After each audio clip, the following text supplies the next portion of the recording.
इस बार जन्माष्टमी पर बहुत बड़ी कंफ्यूजन होने वाली है। कई जगह लिखा है कि जन्माष्टमी 15 अगस्त को मनाया जाएगा और कई लोग कह रहे हैं कि 16 अगस्त को जन्माष्टमी का महापर्व मनाया जाएगा। तो भक्तों, हम आपको सही और सटीक जानकारी इस वीडियो में बताएंगे। भक्तों, चलिए बारी बारी से सभी जानकारी जान लेते हैं। जय श्री कृष्ण, राधे राधे। भक्तों नमस्कार। माताएं एवं बहनों, लड्डू गोपाल की कृपा हमेशा ही आप पर एवं आपके परिवार पर बनी रहे। माताएं एवं बहनों, आज की वीडियो बेहद ही खास और ज्ञानवर्धक होने वाली है, क्योंकि आप सभी को हम बता दें कि जन्माष्टमी के दिन कुछ ऐसे शुभ योगों का निर्माण होने जा रहा है। अगर आप अपने जीवन में सुख समृद्धि पाना चाहते हैं, आप अपनी हर एक मनोकामना पूरी करना चाहते हैं, तो आपको हम बता दें कि अगर आप लड्डू गोपाल यानी कि श्री कृष्ण की कुछ ऐसी वस्तुएं हैं, अगर आप कुछ ऐसी चीज हैं जिन्हें आप अगर जन्माष्टमी के दिन या फिर जन्माष्टमी से एक दिन पहले अगर आप इन चीजों को अपने घर ले आते हैं, तो मान के चलिए आपके भाग्य के तारे निराले हो जाएंगे। आप अपने जीवन में जो भी परेशानी से जूझ रहे हैं, वह हमेशा के लिए समाप्त हो जाएगी। माताएं एवं बहनों, आप सभी को हम बता दें कि अगर आप इन चीजों को अपने घर पर ले आते हो और पूरी पूजा विधि के साथ अगर आप इन चीजों को अपने घर पर रख लेते हो, तो मानकर चलिए आपको वह लाभ देखने को मिलेगा जो आपने कभी नहीं देखा होगा। इसीलिए माताएं बहनों से हाथ जोड़कर निवेदन है कि हमारे चैनल प्राचीन जानकारी की इस वीडियो को आप पूरा जरूर देख लें, क्योंकि हम आपको बता दें इस जन्माष्टमी पर कुछ ऐसे शुभ संयोग का निर्माण होने जा रहा है, जिसकी वजह से ये जन्माष्टमी बहुत ही पावन और चमत्कारी होने वाली है। इसलिए माताएं एवं बहनों, पहले हम आपको बता देते हैं कि जन्माष्टमी कितनी तारीख को मनाई जाएगी और कौन से वो शुभ संयोग का इस दिन निर्माण हो रहा है, जिससे कि हर एक माता बहन को बहुत ही शुभ और मंगलकारी लाभ प्रदान होने वाला है। इसलिए अगर आप लड्डू गोपाल की कृपा पाना चाहते हैं, प्राप्त करना चाहते हैं, तो इस वीडियो को सच्चे दिल से लड्डू गोपाल जी के लिए एक लाइक जरूर ही कर दीजिए। चलिए पहले यह जान लेते हैं कि कौन से वो शुभ सहयोग का निर्माण हो रहा है जो बहुत ही शुभ और मंगलकारी इस जन्माष्टमी पर माने जा रहे हैं। उसके बाद हम जानेंगे कि आखिर वह कौन सी वस्तुएं हैं जिन्हें अगर आप जन्माष्टमी के दिन अपने घर ले आते हैं, तो आपकी हर एक मनोकामना इच्छा एक दिन में ही यानी कि 24 घंटे के अंदर ही पूरी हो जाएगी। एवं आपके घर में अगर धन की कमी है या फिर कोई भी समस्या हो, वह एक दिन में ही समाप्त हो जाएगी। चलिए सभी बातों को हम बारी बारी से जान लेते हैं। जन्माष्टमी पर अब की बार अमृत सिद्ध योग, महालक्ष्मी योग, धन योग, ग्रह नक्षत्र योग, बृहस्पति योग, शुक्र योग का निर्माण हो रहा है। कृष्ण जन्माष्टमी पूजन का शुभ मुहूर्त, जन्माष्टमी का पर्व इस बार 15 या 16 अगस्त कब है? जन्माष्टमी जानिए तिथि, पूजा का शुभ मुहूर्त और धार्मिक महत्व।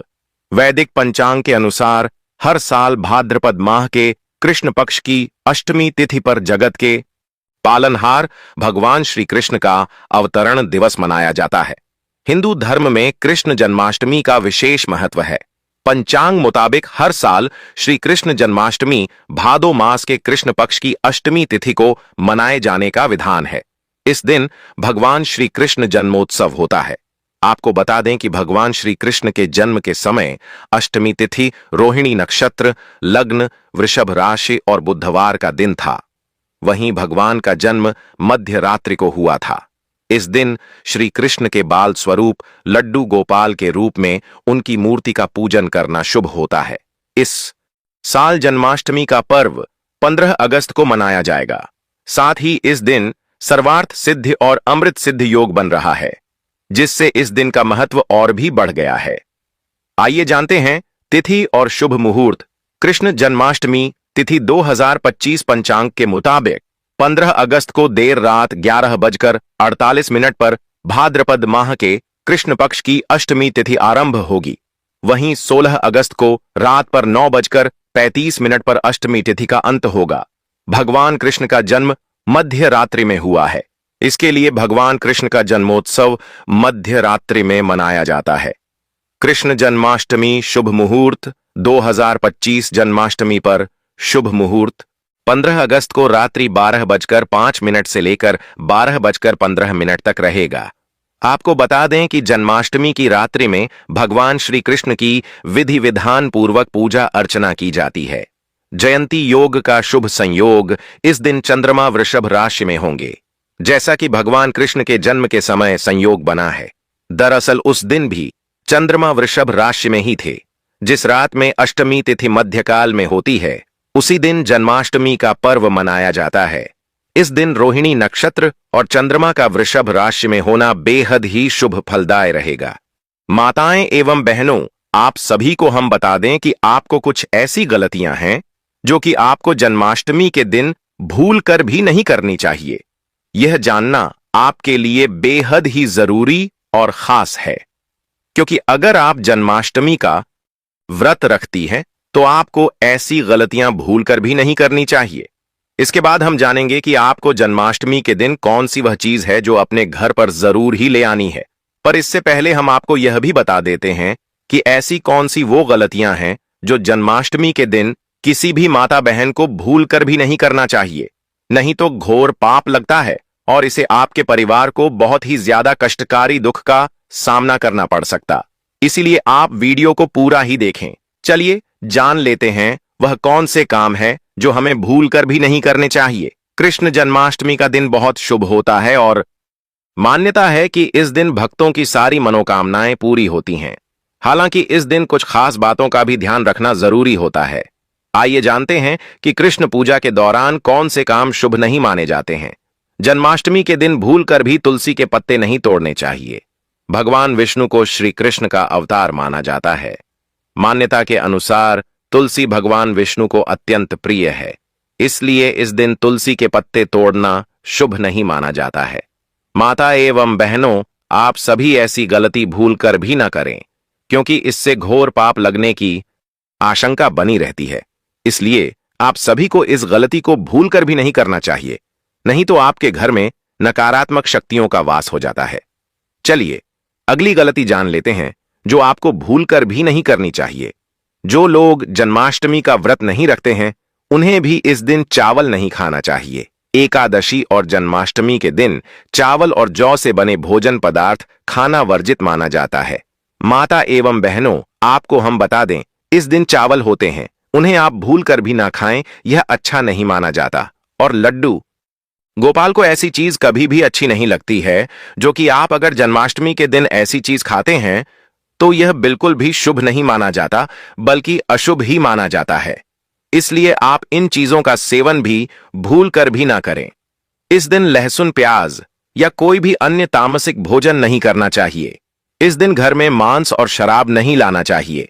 इस दिन प्याज और लहसुन को तो भूल कर भी नहीं खाना चाहिए, क्योंकि यह तामसिक भोजन में आते हैं और इन चीजों को आपको भूल कर भी सेवन नहीं करना चाहिए, क्योंकि यह बिल्कुल भी अच्छा नहीं माना जाता। और लड्डू गोपाल भी, इन चीजों का अगर आप जन्माष्टमी के दिन सेवन करते हैं तो लड्डू गोपाल आपके घर से दूर चले जाते हैं और वह नाराज हो जाते हैं। इसलिए आप इन चीजों का सेवन भूल कर भी ना करें, तो आपके लिए यह बहुत ही शुभ और मंगलकारी माना जाएगा। कृष्ण जन्माष्टमी के दिन भूल कर भी किसी का अनादर ना करें। भगवान कृष्ण के लिए अमीर या गरीब सभी भक्त एक समान ही हैं। किसी भी गरीब का अपमान करने से श्री कृष्ण क्रोधित हो जाते हैं। जन्माष्टमी के दिन ब्रह्मचर्य का पालन करना अनिवार्य होता है। इस दिन पूरे पवित्र मन तन से भगवान की पूजा करनी चाहिए। इस दिन भूलकर भी गायों का अपमान नहीं करना चाहिए। भगवान कृष्ण को गायों से बहुत प्रेम था। कान्हा बचपन गायों के साथ ही खेलते थे। ऐसी मान्यता है कि जो भी गाय की पूजा करता है उसे श्री कृष्ण का आशीर्वाद जरूर मिलता है। जो लोग इस दिन व्रत रखते हुए, उन्हें रात में 12 बजे से पहले अपना व्रत नहीं खोलना चाहिए। उससे पहले व्रत खोलने से पूजा का फल नहीं मिलता है और व्रत भी अधूरा माना जाता है। माताएं एवं बहनों, चलिए अब जान लेते हैं कि वह कौन सी ऐसी चीज है जिन्हें अगर आप लड्डू गोपाल की कृपा पाने के लिए, यानी कि लड्डू गोपाल की कृपा प्राप्त करने के लिए, अगर आप जन्माष्टमी के दिन आप इन चीजों को खरीद कर अपने घर ले आते हैं तो मानकर चलिए आपका भाग्य बदल जाएगा। माताएं एवं बहनों, आप सभी से हाथ जोड़कर निवेदन है कि हमारे चैनल प्राचीन जानकारी की इस वीडियो को अभी तक आप देख रहे हैं तो कमेंट बॉक्स में जय जय लड्डू गोपाल जय श्री कृष्ण अवश्य ही लिख दें, जिससे कि आपकी हर एक मनोकामना लड्डू गोपाल तक पहुंच जाएगी और हर एक मनोकामना 24 घंटे के अंदर ही पूरी हो जाएगी। चलिए जान लेते हैं कौन सी है वह वस्तुएं जिन्हें अगर आप जन्माष्टमी के इतने पावन अवसर पर अपने घर ले आते हैं तो आपको वह लाभ देखने को मिलेगा जो आपने अपनी जिंदगी में कभी कल्पना भी नहीं की होगी। इसलिए हम सभी बातों को आप सभी को बारी बारी से बताएंगे। चलिए जान लेते हैं कौन सी है वह वस्तुएं जिन्हें अगर आप जन्माष्टमी के दिन घर ले आएंगे तो यह बहुत ही शुभ और मंगलकारी रहेगा। माताएं एवं बहनों, आप सभी को हम बता दें कि आपको यह तो याद ही होगा कि भगवान श्री कृष्ण को माखन बचपन से ही पसंद था। श्री कृष्ण घरों से माखन चुराकर खाते थे, इसलिए उनको माखन चोर भी कहा जाता है। जन्माष्टमी के दिन अगर माखन में तुलसी डालकर भगवान श्री कृष्ण को अर्पण करते हैं तो सारी मनोकामनाएं पूर्ण होंगी। बांसुरी, जब भी आप भगवान श्री कृष्ण का चित्र देखते हैं तो उसमें बांसुरी अवश्य होती है। भगवान श्री कृष्ण को बांसुरी अति प्रिय है। बांसुरी प्रेम के कारण इन्हें बंसीधर के नाम से भी जाना जाता है। जन्माष्टमी के दिन आप चांदी या लकड़ी की बांसुरी खरीदकर भगवान श्री कृष्ण को अर्पित करें। पूजा समाप्त होने के बाद उसे तिजोरी में रख दें।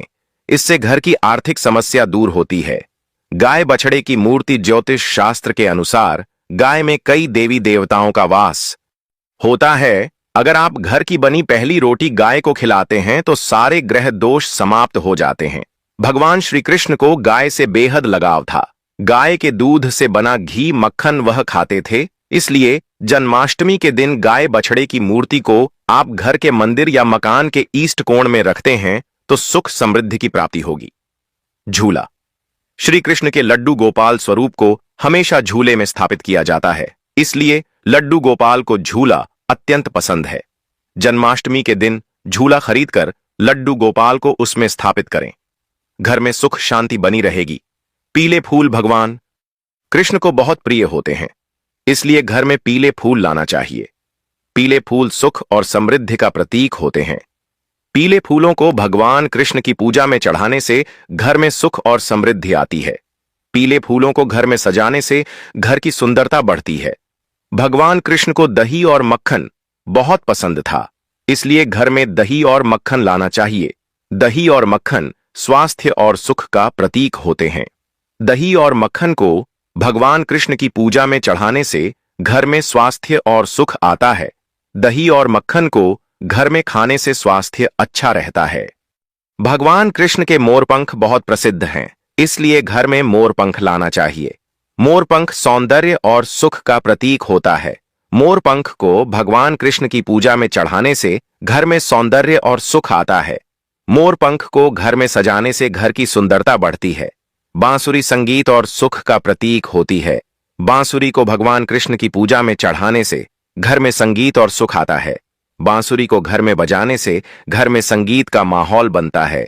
पीले वस्त्र, भगवान कृष्ण को पीले वस्त्र बहुत पसंद थे, इसलिए घर में पीले वस्त्र लाना चाहिए। पीले वस्त्र सुख और समृद्धि का प्रतीक होते हैं। पीले वस्त्र को भगवान कृष्ण की पूजा में चढ़ाने से घर में सुख और समृद्धि आती है। पीले वस्त्र को घर में पहनने से घर की सुंदरता बढ़ती है। फूलों की माला, भगवान कृष्ण को फूलों की माला बहुत पसंद थी, इसीलिए घर में फूलों की माला लानी चाहिए। फूलों की माला सुख और सौंदर्य का प्रतीक होती है। फूलों की माला को भगवान कृष्ण की पूजा में चढ़ाने से घर में सुख और सौंदर्य आता है। फूलों की माला को घर में सजाने से घर की सुंदरता बढ़ती है। धार्मिक पुस्तकें, भगवान कृष्ण के बारे में धार्मिक पुस्तकें घर में लानी चाहिए, जैसे कि भगवद गीता और श्रीमद् भागवती। धार्मिक पुस्तकें ज्ञान और सुख का प्रतीक होती हैं। धार्मिक पुस्तकों को घर में पढ़ने से घर में ज्ञान और सुख आता है। पूजा की थाली, पूजा की थाली घर में लानी चाहिए, जिसमें भगवान कृष्ण की पूजा की जा सके। पूजा की थाली सुख और समृद्धि का प्रतीक होती है। पूजा की थाली को घर में सजाने से घर की सुंदरता बढ़ती है। जन्माष्टमी में दीपक घर में लाना चाहिए, जो भगवान कृष्ण की पूजा में उपयोग किया जा सके। दीपक सुख और सौंदर्य का प्रतीक होता है। दीपक को घर में जलाने से घर में सुख और सौंदर्य आता है। जन्माष्टमी में अगरबत्ती घर में लानी चाहिए, जो भगवान कृष्ण की पूजा में उपयोग की जा सके। अगरबत्ती सुख और सौंदर्य का प्रतीक होती है। जन्माष्टमी में अगरबत्ती को घर में जलाने से घर में सुख और सौंदर्य आता है। जन्माष्टमी में प्रसाद घर में लाना चाहिए जो भगवान कृष्ण की पूजा में उपयोग किया जा सके। प्रसाद सुख और सौंदर्य का प्रतीक होता है। प्रसाद को घर में खाने से घर में सुख और सौंदर्य आता है। जन्माष्टमी में फल घर में लाने चाहिए जो भगवान कृष्ण की पूजा में उपयोग किए जा सके। जन्माष्टमी में मेवे घर में लाने चाहिए जो भगवान कृष्ण की पूजा में उपयोग किए जा सके। मेवे स्वास्थ्य और सुख का प्रतीक होते हैं। मेवे को घर में खाने से घर में स्वास्थ्य और सुख आता है। जन्माष्टमी में चंदन घर में लाना चाहिए जो भगवान कृष्ण की पूजा में उपयोग किया जा सके। चंदन सुख और सौंदर्य का प्रतीक होता है। चंदन को घर में लगाने से घर में सुख और सौंदर्य आता है। शास्त्रों में वेद पुराणों में साफ साफ लिखा हुआ है कि जन्माष्टमी वाले दिन अगर कोई भी व्यक्ति किसी भी गाय को अपने हाथों से रोटियां खिला है तो उसके घर पर आने वाली जितनी भी मुसीबतें होती हैं वह अपना रास्ता बदल लेती है। जन्माष्टमी वाले दिन एक व्यक्ति को अपने पूरे परिवार के साथ गाय को रोटी जरूर खिलाना चाहिए। इससे आपके घर की बरकत होगी, आपके घर की उन्नति होगी। जन्माष्टमी वाले दिन परिवार के मुखिया को किसी भी पूजा घर से कौड़ियां जरूर खरीद के लाना चाहिए। दोस्तों, जब समुद्र मंथन हुआ था तब उसमें से माता लक्ष्मी जी उत्पन्न हुई थी। माता लक्ष्मी जी के साथ कौड़ियां भी उत्पन्न हुई थी, इसीलिए कौड़ियों को माता लक्ष्मी जी की बहन भी बोला जाता है। और जन्माष्टमी वाले दिन कौड़ियों को घर में लाने के बाद उनकी विधि विधान से पूजा करनी चाहिए और इनको घर की अलमारी में तिजोरी में रख देना चाहिए। इससे एक घर की अलमारी और तिजोरी में हमेशा पैसे रुपयों का आगमन बना रहता है। दोस्तों, अगर आपके घर में रोज लड़ाई झगड़ा गृह क्लेश होता है तो बस इतना कीजिएगा कि एक काले कपड़े में एक मुट्ठी नमक रखिएगा। इसका उत्तर घर के प्रत्येक सदस्य के सर से लेकर पैर तक 8 बार कर लीजिएगा और इस नमक की पोटली को ले जाकर के किसी भी मंदिर के बाहर बैठे भिक्षुक को दान कर दीजिएगा। अगर आपके घर पर किसी भी नकारात्मक शक्ति का वास होगा, वह सारी दिक्कतें परेशानी यह नमक अपने साथ ले जाएगा। इस उपाय को जन्माष्टमी के दिन किया जाए तो इस उपाय का लाभ एक व्यक्ति को अवश्य मिलता है।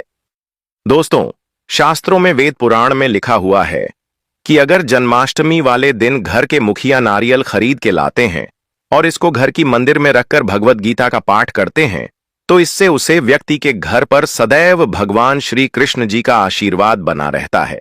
दूसरी तरफ अगर आप चाहते हैं आपकी कोई भी मनोकामना पूरी हो जाए तो आपको जन्माष्टमी वाले दिन पीपल का पेड़ किसी भी खाली जमीन पर लगा देना चाहिए। दोस्तों, पीपल का पेड़ एक ऐसा पेड़ होता है जो हमारे हिंदू धर्म में बहुत ही पूजनीय पेड़ माना जाता है। भगवत गीता में खुद भगवान श्री कृष्ण जी ने कहा है कि वृक्षों में मैं पीपल का वृक्ष हूं। इस उपाय को अगर आप जन्माष्टमी वाले दिन करेंगे तो अवश्य ही भगवान श्री कृष्ण जी की कृपा से आपकी जो भी मनोकामना होगी वह 1 साल के अंदर पूरी हो जाएगी। तो दोस्तों, इस वीडियो को यहीं पर समाप्त करते हैं। अगर आपने इस वीडियो को यहां तक देखा है तो वीडियो को लाइक कर दीजिए। कमेंट बॉक्स में जय श्री कृष्णा, जय माता